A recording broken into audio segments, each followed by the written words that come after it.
এটা আমি করবো চালটা টক। চালটাকে এই যে করে নিয়েছি, ওর মাড়ু বের করে চোখকে শুকিয়ে ভোলা মাছ চিংড়ি মাছ দিয়ে টক করবো। দেখো তোমরা, নিয়েছি সর্ষে বাটা,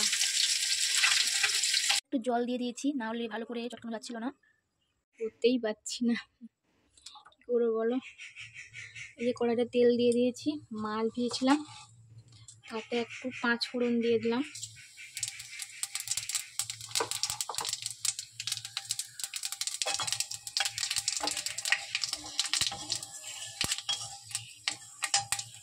দেখাতে পারছি না ভালো করে আমি।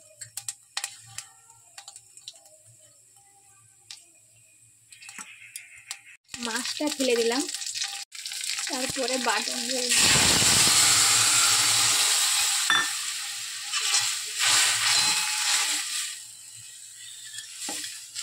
তাই দেখাতে পারছি না একা বলে। এরকম একটা ছাঁকনি নেবে, আমি চালটাকে ছাঁকবো, চটকে নিয়েছি এটাকে জলটাকে আমি ছেঁকে নিয়েছি এখান থেকে, এটা আমি দিয়ে দেবো। তারপরে নুন হলুদ স্বাদ মতো দেবো, দিয়ে দিচ্ছি হলুদ,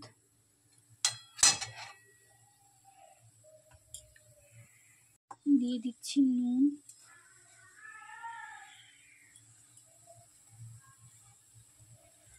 অসুবিধা হচ্ছে একা করছি, একটু হলুদ লাগবে।